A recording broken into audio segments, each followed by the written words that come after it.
On to the candidates. Incumbent Jeff Hansen is the Republican candidate for the 34th District, and Kathy Forbes is the Democratic candidate. Determined by a coin flip prior to the debate, Jeff Hansen will make the first opening statement. Jeff? All right, thank you. And I do care for the community and the people, the area that we live in. We're so lucky to live where we do. It's such a wonderful area. Michigan is starting to turn around. We've had some great things happen. We've got some great opportunities here. And right in our area, in the 34th District, the change has been very profound. Since 2010, our unemployment is down 53%. That's over 7,100 people that have found new jobs in the 34th District, which includes Muskegon, Oceana, and will be Newaygo. So it's been a good couple of years. I've been around to a lot of our manufacturers and to our businesses, talking to them, well over 100, and I'm getting the same response from all of them, is that we need to make sure that they need more people. They need more workers. They need people with a skill set to come and work. So we need to, I was at Ken Nowak's place, Nowak Manufacturing or Machine, and I asked him, how many people would you hire today if you could? He said he would hire 5 people that day. He would train them, and then once they are working, he would pay for their higher education that they wanted to take. If they wanted to come to Muskegon Community College, he would pay for that on the way or while they worked there. So I think that we need to continue along the same path. We need to continue to create a climate so that businesses want to be in Michigan, so that our kids and our grandkids can stay right here and not have to move out of state to work somewhere else. Thank you. Kathy, your opening statement. Good evening, and thank you to the Muskegon Chronicle and to Muskegon Community College for having me here tonight. Again, I'm Kathy Forbes, and I'm running to be your next state senator. I'm a native of West Michigan. I grew up on my family's farm in Oceana County, where I'm proud to say that I live today with my own family, my husband and daughter over here, Joe and Anna. Stand up, Anna. No, I'm kidding. I'm kidding. I'm a wife, obviously, a mother, a small business owner, and someone who feels like her voice has been ignored for too long, quite frankly. For me, it's about our communities, our jobs, our students, our seniors, and hardworking families. And it's about investing in our students' education to create high-paying jobs in West Michigan. I care very deeply about this community, the entire district, and we deserve better than what we've been getting out of Lansing in the recent years. For too long, my opponent has been rejecting the will of the people rather than listening to the voters who sent him there. I'm running for state senate to fight for the issues that matter the most to our students, our seniors, and our hardworking families. The issues I hear all the time at doors include roads, public education, and jobs, and that the middle class is disappearing in our state. Running for office should be about who's willing to come to your door and listen to your concerns, not about who has the most money and slings the most mud. I look forward to answering your questions tonight and showing that I am the state senator that West Michigan needs to get our government working for us again. Thank you. Thanks for those opening statements. We'll now proceed to the question part of our debate. I want to thank all of our readers for sending question ideas online and emailing me directly. But we'll start with those this time. Jeff had the first opening statement. Kathy will get the first answer the question. The first question first. Kathy, what are the top 3 issues facing the 34th Senate District? I touched on it briefly in my opening statement, and again, it is everything I hear at the doors. It's all about our roads, our public education, and those 2 things that lead to our jobs. I am an elected road commissioner in Oceana County in my 6th year of office. By the way, I'm the first woman to ever hold that position in Oceana County. Not that that means anything. Roads are something that I'm very familiar with. Road funding comes from Lansing, not road commissioners. Roads are very important to our economy. Our state is based on agriculture and tourism and moving people. We need our roads. We need our educators. Economists will generally agree with the statement that the best path to increased economic growth and more jobs is through greater access to quality public education. And that starts with an increased focus on early childhood education. It goes all the way through ensuring each and every student has the opportunity to achieve a college degree or marketable skill, because it just makes sense. An educated workforce will earn higher wages and spend more of their income right here in our communities. This increased ability to not only earn but spend is what powers the economy, creating a demand for more jobs. So again, roads, public education, and jobs, key. Jeff? Thank you. I think Kathy is right on with the three that she's picked. Jobs are critically important. I talked a little earlier about the 53% our unemployment has dropped since 2010. That puts us in the 7th highest still in the nation, but back in 2008, 2007, 2006, 2005, we were #1 in the nation in unemployment. We've changed the trajectory for the state of Michigan with our jobs. We've made it a place where businesses want to come to be. It's not that businesses are saying, if I didn't have so much invested here, I wouldn't be here. That was the old adage back in the 2000s. Now they're saying, you guys need to see what they're doing in Michigan. You need to come here. The jobs are there. We just need to work on making sure that the people are educated for the jobs that they need. We've got the best career tech centers in the state, if not the nation, right here in Muskegon and in Fremont in this district. We need to utilize them because the jobs that are available are hands-on jobs. They are skilled trades. We need to make sure that the people or the kids have an opportunity. And we just passed legislation allowing them to utilize the Career Tech Center more. We changed the curriculum for the state of Michigan so it gives them more time to be able to utilize the Career Tech Center to get their curriculum done. Really important. Our roads, we're working on the road issue. We've actually put almost $1 billion into our roads in the last year, more than we had before, $977 million. And so we need to continue, and we need to find the long-term solution for our roads, and we also need to make sure that we keep our roads up. And you talked about agriculture, and it's so important that we get to our local roads and make sure that they're taken care of. Kathy, you have a chance for a 30-second rebuttal. Just a brief rebuttal, and that is I read in one of the Lansing news releases just this morning that of the Great Lakes states, we have the highest unemployment. Of the Great Lakes states, we have the highest unemployment. That is important information. We have to correct that rather. And of the $1 billion in roads, we need money for our local roads. That is the important part of this equation. Thank you. Yeah, this district is actually at 6.1% unemployment, which is better than the national average. It's better than the state average, and we're doing very well. We have jobs available that we can actually bring that down.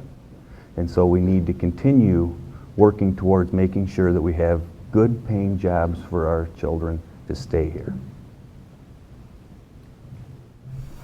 Thanks to both of you. Now on to our next question. Fracking, including horizontal fracking, is happening across the state, And what is your position on this oil and gas procedure? And should the state take any further regulatory actions? And this time, Jeff, we'll start with you. Thank you. Fracking has been a very emotional question that we've had in the state of Michigan lately. It's something, we've been doing the vertical fracking for about 60 years in the state of Michigan with no accidents. They've changed to where they're doing the horizontal fracking. Still no accidents. We have the highest regulations in the nation for any fracking that's done. One well that's fracked in horizontal can take the place, I believe it's 7 wells that you would do vertically. So it's you don't have to put so many holes in the ground, you don't have to drill as many. So I think that we need to make sure that what we're doing is safe. I think that we have to have the right regulations in place, and we've been doing it for, like I said, a long time, and we've had no issues with it. So we need to continually monitor it. Thank you. Kathy? I am not in favor of fracking at any level. I know we've been doing the well fracking. Horizontal fracking is a big issue for us right now. We have a very high water table. We have abundant natural resources in this state, which we must protect at any cost. When I was growing up in Oceana County, Hesperia is where we live. Grew up in Hesperia, still live there today after coming back. Going to the Silver Lake Sand Dunes was our favorite weekend trip. Stony Lake, Lake Michigan, our little secret private beach, which I learned as I got older was really a road commission road end. But that is a part of this West Michigan area. Again, tourism is one of our biggest industries in this state. If we do any damage with horizontal fracking, we lose our water resources. Lake Michigan, what a better place for tourism. We have to allow our tourism to evolve as far as it can possibly go. We must preserve our abundant natural resources. And there is no evidence to support that horizontal fracking is going to assist us in that endeavor. So I am not in favor of fracking. Would you like to take your time for rebuttal? Okay. Obviously no rebuttal from you then. Next question. What is your position on the new retirement income tax imposed under Governor Rick Snyder?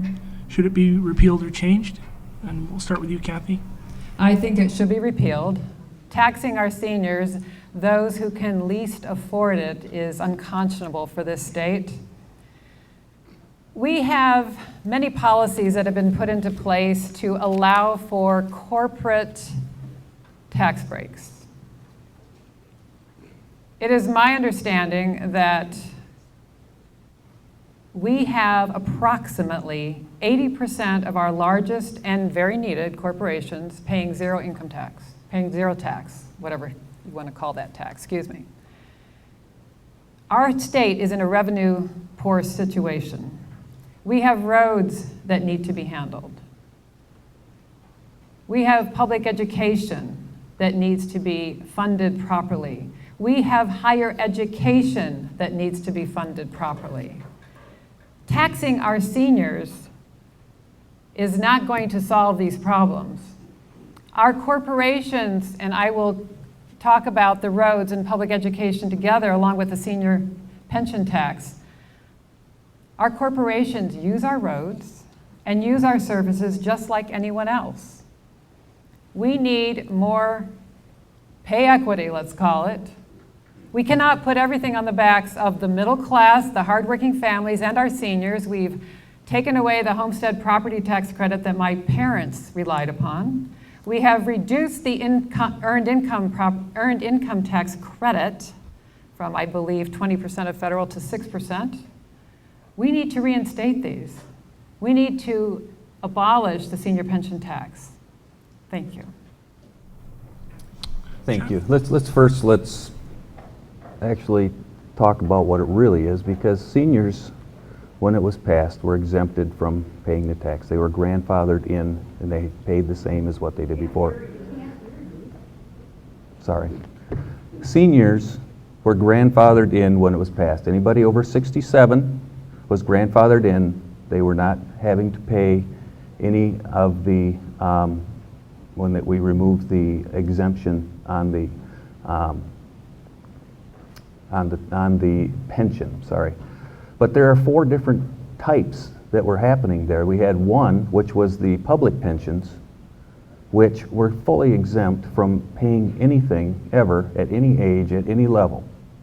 We had the second level, which was the private companies that had a defined benefit pension, and they had to pay some.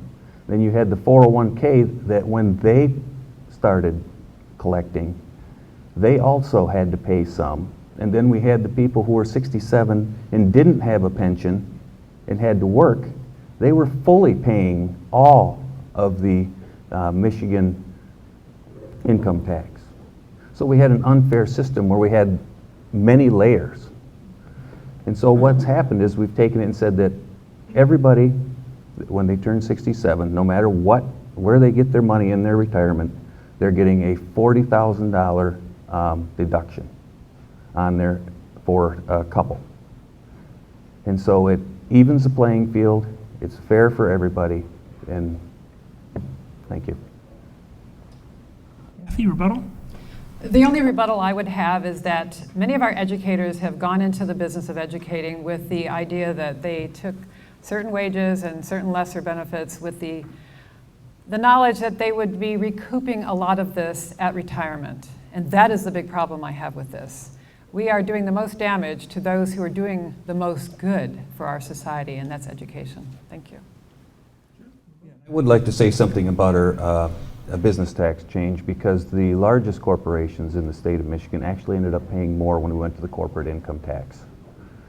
The people that it helped are the small and the medium-sized businesses, and so we have to really keep that in mind, that it's the Cheese Lady, or it's Carmen's Restaurant, or it's Unruly Brewery, which is a nice place to go. Places like that actually were the ones that benefited from the change to the corporate income tax. Thank you. Neither of you are from the city that has the highest concentration of voters in the district. How have you gotten in touch with the urban element here? And we'll start with you, Jeff. Thank you. Muskegon County, which I guess you would say is the largest concentration of voters, because it is about 70% of the district, is actually where I spend about 70% of my time. My office is in the Hume Building, right down across from the Holiday Inn, and so I have a staff person here all the time. I am in the district most of the time. I'm out door to door. I spend time at different events. I help at different, like the rescue mission. I serve lunch there at least once a week. I'm at the Mission for Area People helping with that. I've been to every school in the district. Today I just was at the Martin Luther King, gets us to middle school now, for an after-school program, the Lights On After School for the kids. It's a new program, or it's a program that we have that makes sure that they have a place to go after school, that they don't have to go home and be alone. I've worked with the police in both, because trying to work on the violence problem that we have. I sat down with the chiefs of police from the Muskegon Heights in Muskegon, and then I also brought in the state police to sit down so we could discuss what the issues were there. We needed to make sure that we had enough manpower there. So I brought the chiefs of police in so I could talk to them as if to ask first if they wanted help, because you don't send things in that they don't want. And to their credit, they both said, yes, we would like it. So I had the state police come in to help them with high-intensity patrols through the cities to try and take care of the problem that we had with the violence. It's helped some.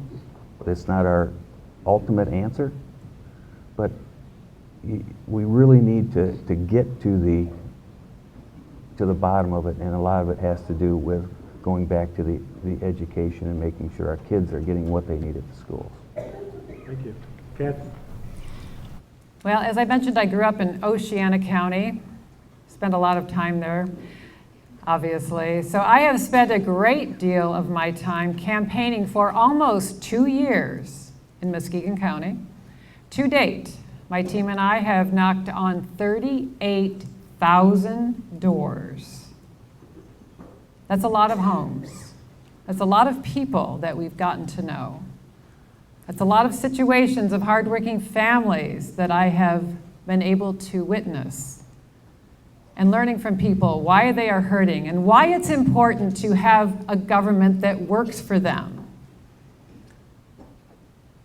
I feel that I am the candidate who understands our strong needs for better roads, for a well-funded public education system, so that we can allow our educators to do their job. And all of this, as I've said before, leads to high-paying jobs, higher wages, better jobs, better economic growth. We need to get money into the hands of the middle class. That is how we grow the economy. This is what I'm learning every day as I knock on doors, and it will not stop until November 4th at 8 p.m. It is very important to know the people of the district. 38,000 doors is a lot of doors. And what our government is giving us right now are a couple things that I take great issue with. Last December, I think it was the 13th, our legislature doubled campaign contribution limits. 2 years ago was the emergency manager law against the will of the people and right to work. But I'll go on later. My time is up. Thank you. Any rebuttal? Jeff? I guess I'd just like to say that, you know, one of the things that I've actually been known for in the area is the fact that I'm in the district, that I'm available, accessible most of the time. I have people who believe I live right here in Muskegon because they see me here so much. So it's been, you know, I really take it serious that I have to be out and available for people. Kathy, anything to add? Just that 38,000 doors is quite available. And I plan to open a district office that will be a full-time office for the citizens of this area, should I prevail on November 4th. Thank you. We'll take a break from our regular program, and this time we'll give the candidates a chance to ask each other a question. And Jeff, you got the last question first. So Kathy, your chance now to ask Jeff a question if you want to. Did you want to ask me a question? I'll pass to then. That's fine. That's great. I mean, so I'll proceed to my next question. The Muskegon metro area has a long-standing problem with gun violence. Are gun control measures needed at the state level? And Kathy, I guess we'll start with you. Well, yes, gun control. That's a very divisive issue, needless to say. I'm going to say a couple things about it. One is that I am very pro-sportsman. We have hunting on our land. It's very important to our state. Deer are practically an invasive species in our state. Do I want someone buying a gun online and shooting my daughter in her high school in Hesperia? Sorry, I didn't mean to hit your face. And no, good. No, I do not. I'm torn. And quite frankly, I don't know how to answer the question. Because no one is going to take anyone's guns away. That's the real answer. It's not happening. It will never happen. It's important that we support our outdoorsman, sportsman industry in this state, and we always will. That will never change. And nor will it be any different should I prevail on November 4th. Jeff? Thank you. We have had some issues with gun violence in the area, and it's been a real challenge. As I said before, I sat down with the chiefs of police trying to come up with an answer on how we could get more patrols out to try and get some of the illegal guns off our streets. And last year was the first year that we did this. And we sat down I talked to the Michigan State Police Director, Christy Atchew, about the fact that we needed some help. She was going to bring in more troops from the new trooper school that they had so that we could at least stem the tide for a while. Last year we were having shootings, it seemed like every 4 days. And then we brought in the state police to do the high-intensity patrols. They worked out a plan between all of the different areas so that they'd know when they're going on, because it seems like when you start high-intensity patrol one place, that, you know, all of the people that don't want to see the police are going into other areas. So we needed to make sure that everybody understood what was going on. We've also brought the state police helicopter in to help with the people on patrol, so that if they have an issue, they can make sure that they don't have somebody get away. It's been very helpful. It's made a difference, but it isn't the complete answer. You know, I talked earlier about some of the, you know, we need to work on our family core, we need to work on our education, we need to work on our neighborhoods, we need to work on helping to make sure that we have safe neighborhoods so that people feel good about getting out and going around again. And I've been working in Muskegon Heights with Councilman Eddie Jenkins on some of the issues that he's doing, been some of his meetings, and he and I have conversed back and forth. I let him know every time we start a new program or try to work with him to see what issues that we can help with. Kathy, rebuttal? Jeff mentioned the Heights. That is a very important part of Muskegon, and one of the big issues in the Heights, from my view, is that we are doing nothing for the roads in the Heights. We need some serious local funding for roads in that area, and I do believe, if we were able to rebuild the roads in the Heights, that would change the whole makeup of the area. We need to start at the ground level and allow people to enjoy their surroundings. Could make a big difference. Jeff? Well, one of the other things that we've been doing is we're working with the YMCA for a summer rec program where we're opening up the high school, the Muskegon High School, to get the kids something to do in the evening. And I helped them with funding, raise funding last year. They were going to do 3 days, but we were able to raise enough funding that they could do 4 days. And this year we were able to help with some of the funding again. And then next year we're looking at expanding it so that we have 2 days in Muskegon Heights and 4 days in Muskegon, and trying to keep the kids, keeping something for them to do that doesn't cost anything. All right. Thank you. What should the state's role be in creating new development and activity in the port of Muskegon? And Jeff, we'll begin with you.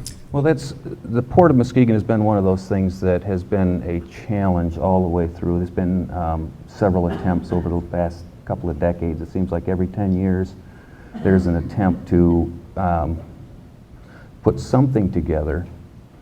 But a lot of the problem has been that they haven't brought in the people that actually make the decisions, because the ports that we have are all privately owned.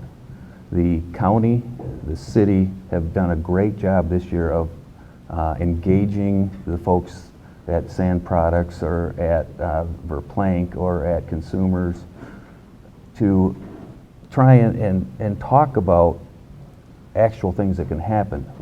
Jim Byram has been coming up, working with the, trying to come up with a barge system, working through the Coast Guard to try and get the rules changed so that we can get barges from the Mississippi River up into this port, because we've got a lot of things that we can ship through there. We've had some wind blades coming through, but the problem we've got isn't so much what's coming in, is that nothing's going out. We're sending ships out empty. We need to work with our partners to the east in Grand Rapids to start utilizing our port to move some of the things, because they're sending things overseas. It's just a matter is, are they going to put them on a truck and send it to Baltimore? Or are they going to send it to Chicago? We need to work to get our port to be the place for them to go, but we have to have product that needs to go out. I mean, it's going to be a supply and a demand thing. If they have a need, if they have a want, we'll be able to supply it. Kathy? Yes, the ports are very important, obviously, and it all comes back to how we attract our businesses. How are we going to attract more businesses to the district and to the state?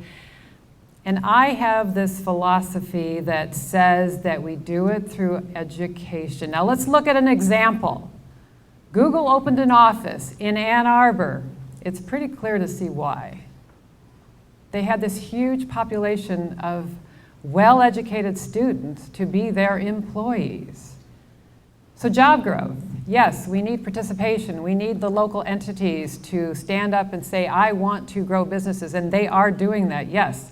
But we need to be the state that is the most highly educated, that has the most highly educated workforce. Our state needs to do more in promoting our students, getting a higher education beyond high school or skilled trade. We need to encourage it from pre-K on up. Our students used to get the Michigan Promise right until our daughter went to college. We need to get back to providing tuition to our students to get through that higher education to whatever level they can achieve, they want to achieve, to find their passion. Because if we are the state with the most highly educated workforce, I guarantee you we'll attract the businesses. That is the path to growing businesses, whether it's the port or small business, any business. Education is the key. Jeff, rebuttal? Good. Anything to add, Kat? No, thank you. All right. Has the elimination of the Michigan single business tax and now of the personal property tax been beneficial for job creation? Goes to Kathy first. Sorry. Has the elimination of the Michigan business tax and now of the personal property tax been beneficial for job creation?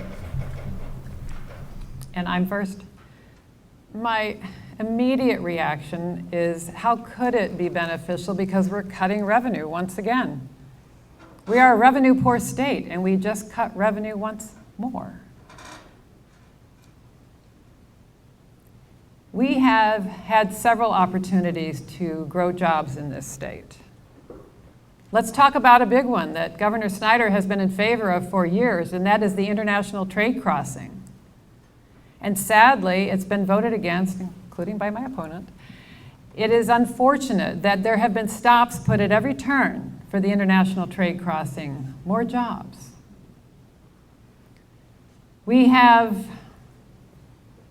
the emergency manager law that was voted against by the people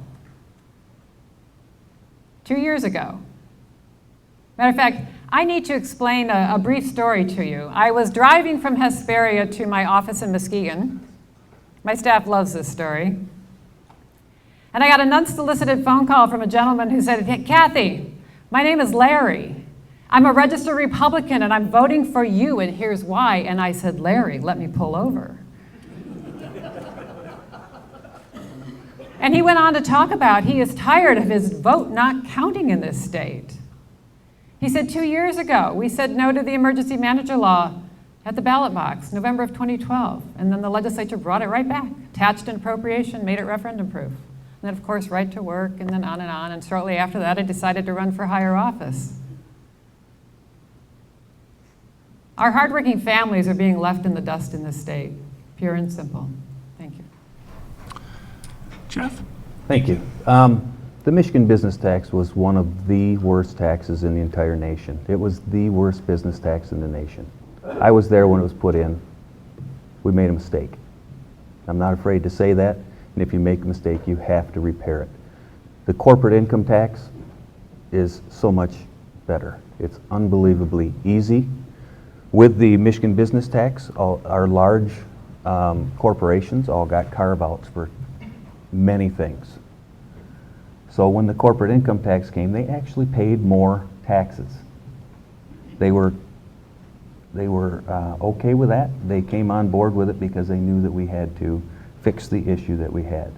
With the Michigan business tax, you had to have a CPA do it because it was about this thick by the time you got done with all of the deductions and all of these different things you had to figure out what it really meant.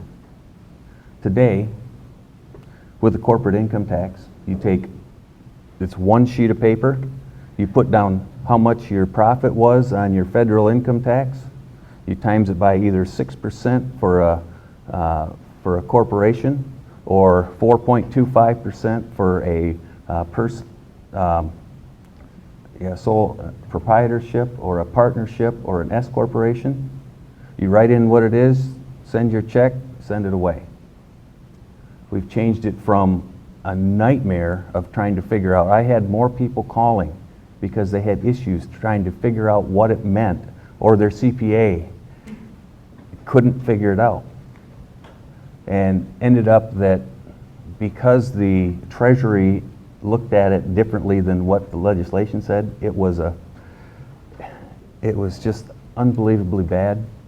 Now it's simple, and it's going to work great. And I'll get to the PPP in a second, I think. Kathy, rebuttal?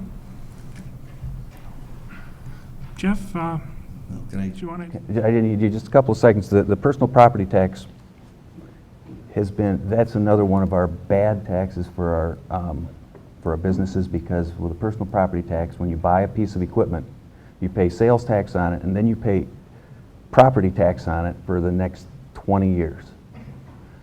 With the taking away the personal property tax for an industry, it creates an opportunity for them to buy new equipment, to upgrade, to bring in more jobs. It's going to be a good thing for Michigan, and everybody is held harmless. That's the best part about it. And I'll just make one comment that with the personal property tax, those businesses are making money on their property, and their personal property tax does go down with the value of their property. Thank you. What should the state role be in closing a perceived skills gap that is seen by some in the Muskegon area job market? Jeff? I think that, first of all, I talked a little bit earlier about our career tech centers that we have. They're amazing. If you've not been there, you need to go there. They had an open house last week. The quality of the work that they do, talking to the instructors there, we have the best, period. Talking to the welding instructor, he's telling me that he can't even hardly get the kids graduated.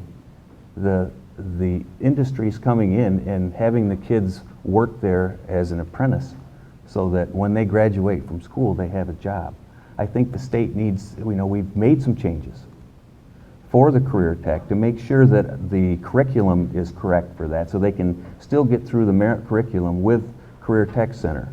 I think that we need to pay more attention to them, because for a while it was like career tech was one of those things that you didn't want your kid to do. I can tell you a story about my son. When he was 8th grade, he told me he wanted to be a welder. I'm going, really? You want to be a welder? And he's, yeah. I said, okay. So he went through school. I bought him a welder when he was in 8th grade. He went through school. I kept saying, I want to be a welder. I want to be a welder. He took the military aptitude test. They came out and they said, your son would be a great welder. I went, really? And then they said, you do realize that welders start at $48,000 a year. So I looked at my son and I said, you'd be a great welder. And so these jobs are out there, and they have helped contribute to the fact that Michigan has the highest personal income growth in the Midwest. We're number 7 in the nation. These jobs are getting people out there working good jobs, good pay, to help keep their family. Okay, thank you. Kathy? And I can't disagree with any of that. We do need to focus on skilled trades, encourage our students at every level to pursue their passion. That's what it's all about, is making sure our students at every grade level are encouraged to pursue their passion. Everyone has a different passion in life. We need our auto mechanics. We need our welders, as Jeff mentioned. It is true. We have to encourage this. On other levels, however, I see our state discouraging education at every opportunity. Someone said to me recently that one of the biggest things to hurt education was for politicians to figure out that education mattered to voters. Because then politicians started putting all their attention on our educators, kind of mucking it up for everyone, attacking our teachers, setting all kinds of limits, telling them what to do. We need to give our educators the resources they need and let them do their job. And if anyone starts talking about, oh, those teachers, they're overpaid, I would say they need to be put into 6 months of an 8th grade classroom before they say any more. What we've done with our current administration, we're doing something that I strongly disagree with, and that is we have allowed the proliferation of charter schools. 80% of them are for profit. I asked my mom, I said, did you realize that they are taking your tax dollars out of the system as profit? She said, that should be illegal. I said, I agree. Would you like to rebut? I'd just like to say that one of the other things that we've kind of fallen down on the job in education lately is our alternative ed or our adult education. We have an opportunity to help people that have made a mistake in the past. They've left school or they've had an issue that they haven't been able to finish school. We need to help these folks have an opportunity for them to finish school because it doesn't cost that much to get them through to finish school, to get their diploma or their GED. And we can pay a little now, or we can pay a whole bunch for the rest of their life by not getting the education they need. Kathy, any rebuttal? Great, thank you. School education funding is taking center stage in the governor's race. How do you assess the current state support for schools and what should change, if anything? Kathy? There are many claims of both sides that one side says they are funding education to all-time high levels. Here's what I have found, and in my research, it says that yes, they are putting money into the retirement system. It needed to be shored up. The money is not going into the classrooms. In Hesperia High School, I was talking to Anna the other day, my daughter, of course, and she said, gosh, I wish we had X class. I wish we had a different class. And she said, we have over 30 kids in our AP class, Mom. It's so hard for them.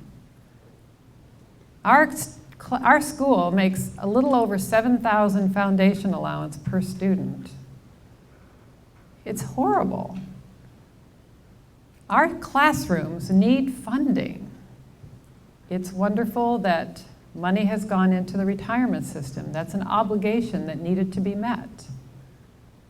But we need to put the money into the classrooms. And to repeat myself, we need to give our educators the resources they need and let them do their job. That is the whole point of growing our state and making it a state attractive to businesses, because we could have the most highly educated workforce if we start putting our attention to it. Jeff? Thank you. Since 2010, we have, it's true, we have put $1 billion more per year into education. There's $1 billion more this year than there was in 2010 going into K-12 education. And we are paying down our long-term debt of our retirement system. But that is part of the cost of education. Our teachers are part of the cost of education. It's so important that we make sure that our retirement system is strong so that when folks retire, that the dollars are there. They believe it's going to be there. We need to make sure that it's there. So that's why we've been paying. It's a large amount. I think it's near $800 million this year. So it's not like it's a petty amount, but in the last 4 years, by doing this type of payment, we've paid down $20 billion of long-term liability. We need to make sure that our state is viable. We've had 3 upgrades by the bond agencies for the state of Michigan in 4 years, which is an amazing thing, because we've we're budgeting so that we're only spending what we have. We're putting money away. We've got $550-some million in our rainy day fund right now, so that we don't have the problems that we had back when we only had $2 million in our rainy day fund, where we're looking to next year's budget to fund this year's budget, and the year after that to fund the next year's budget, and moving things around. We're not playing a chess or a checker game, or we're not moving things around anymore. We actually know what we've got, we know where it has to go, and we know that in 2038, we're going to be out of debt if we continue paying down our long-term liabilities. Kathy, rebuttal? We may be out of debt, but we'll be out of people too. Everyone will leave the state. We need to get the money in the classroom. Thank you. Jeff? Well, the nice thing about Michigan is we have stopped the bleeding. People are moving back to Michigan. We're not a state that is losing anymore. That's been one of the issues that we've had with our school funding. The biggest problem we have is declining enrollment. If you go right over to Mona Shores right now and talk to Dave Peden about the 90 students that he expected to be there this year and ended up $600,000 short because the 90 students didn't materialize, that's a big part of the issue. If students aren't materializing, people are leaving. Sorry. Right. How has the experiment on a community charter school played out in Muskegon Heights? And what have state and local education leaders learned from that situation with the Muskegon Heights schools? Start with you, Jeff. Muskegon Heights has been a challenge. I have to say that, because when I was I got word that Muskegon Heights was failing. They were so far in debt they weren't going to be able to get out. They were $14 million in debt, and they weren't sure if they were going to be able to finish the year. I believe that was 2011. I was at my desk when I got the call, and I wrote down 3 things, because first there was 3 things that really bothered me. First thing is, how are we going to finish this year? Make sure that the kids finish this year. Number 2 is, how are we going to open next year? And number 3, how are we going to address the long-term liability of the $14 million? The school board asked for an emergency manager to come in, which took about 4 months because they had to go through all of the steps that it takes to get to an emergency manager before they could actually do it. They found out, yes, they were in trouble. Now, what they did is, I thought it worked pretty well. We had 2 choices. We could do something like what they did, or Muskegon Heights goes away. There is a long history of Muskegon Heights that I would hate to see go away. So what they did is they actually left Muskegon Heights Public School over here with the school board, no students, collecting in the 18 mills that they get non-homestead, and they're using that money to pay down the debt that they owed. Over here they opened up the Muskegon Heights Public Academy. And they got all of the dollars from the state, so that the kids got all of the dollars into the classroom that they needed. Now, Mosaica was not the right fit. I'm going to be blunt, because it was definitely not the right fit. I think that with the Muskegon Area ISD in charge now, I think it's going to be a huge difference this year. Their scores are going up, and things are, I'm there quite often, and there's a huge difference. Kev? We get back to several issues here. The emergency manager law, which is a removal of democracy, I disagree with. And also the desire to corporatize and privatize our school systems. This is what is going on with what happened with the Heights of Mosaica. And when we privatize a school system, we benefit only a select few. When in fact, public education is designed to take everyone. And privatizing this, as it has been with Mosaica, and taking profit out of the system, it's removing tax dollars from the system. I can't see how anyone in their right mind could agree with such a step. We have some serious issues with working families in this state. And I'm going to bring up another issue that might be divisive with a few people in the room, but I'm going to talk about this anyway. And that is the right to work for less legislation.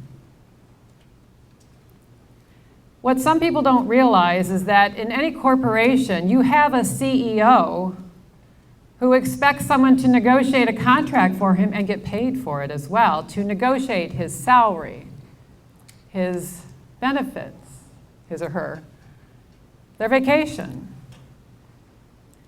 And our union folks, my husband is a lifetime union member, IBEW and NABIT CWA. The union folks deserve the same thing.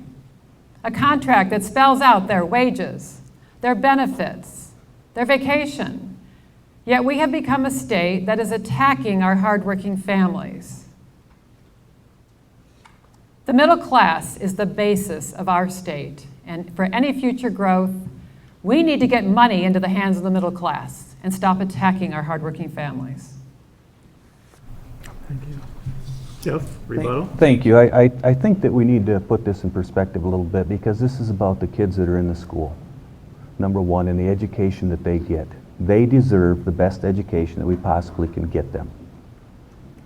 And I think with the route that we're going, and I had already talked about the history that we have, that Muskegon Heights has, and the only choices were bankruptcy, Muskegon Heights dissolved, or to move on and try and get the kids the best education we possibly could.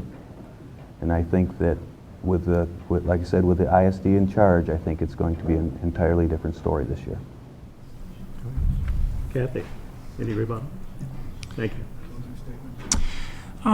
We're nearing the end of our program for Jeff and Kathy. As a result of the coin toss before the debate, Kathy gets to make the first closing statement. Thank you, Stephen. I'm running for the Senate because I will be a strong voice for our communities right here in West Michigan. I'm not a career politician. I'm a wife. I'm a mother. And small business owner who understands the need to grow the economy. We've had 4 years with one party controlling every branch of government in our state, 4 years. And we're no better off than we were. Unfortunately, for far too many workers and families across West Michigan, things are actually much worse. I see it at doors every day. I'm running to be a voice of reason and balance, a voice for the hardworking families of our district. I'm an advocate of public education because it is a foundation of a fair and democratic society. And I won't rest until we find solutions to our toughest problems, like fixing our roads and investing in education, so that all of Michigan's children have the opportunity to attend college or get the skilled training they need to compete in a global economy. As a road commissioner, I know firsthand what terrible condition our roads are in. I'll work in a bipartisan manner to find comprehensive long-term solutions to fix our crumbling roads. I'll oppose harmful policies that shift unfair tax increases onto working families and seniors, because I know that having a strong middle class is absolutely essential for strong communities and a strong state. On November 4th, you can choose a career politician who has voted to override the will of the people on numerous occasions.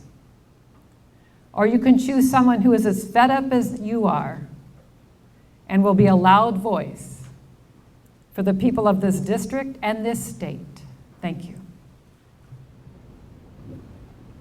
Thank you, Steve. As I walked in today, I couldn't help notice that they'd taken all the trees out by the back door here. They've cleared an area because they're putting a new science center in. One of the things that I helped bring to the area was getting the capital outlay done for Muskegon Community College. 4 years ago, we didn't get it as it should have happened. It was on capital outlay, then it was off the capital outlay, somehow taken off in a committee that it never should have been taken off. We were able to get it back on, get it done. We've got a Muskegon Promise Scholarship program right here in Michigan that we tweaked this year to make sure that we could afford to have it, so we could have an education for our kids. They can come right here to Muskegon Community College and have some help with their tuition, make it in smaller bites. Last year we had to work on the ports because we had a problem with dredging. We had low water. I had an emergency call that if we didn't get dredging done, the ferry couldn't run on May 1st. We were able to find the funds to be able to get that funding or that dredging done so that the ferry never missed a day. We expanded the Healthy Kids Dental Program, which was taking the place of our Medicaid program because Medicaid had very few providers that would accept it. We went from about 8 providers in Muskegon County to I think it's near 100 now. It's like 4 pages of providers. All of the district was able to get that as I brought that to the governor. Now we're at a crossroads. We can either continue going forward or we can turn around and go back to the lost decade that we just left. I think that we need to continue moving Michigan forward and make things better for everybody. Thank you.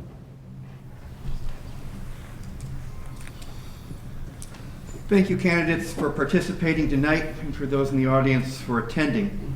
Continue to follow the election 2014 coverage on MLive, Muskegon Chronicle, and be sure to vote November 4th.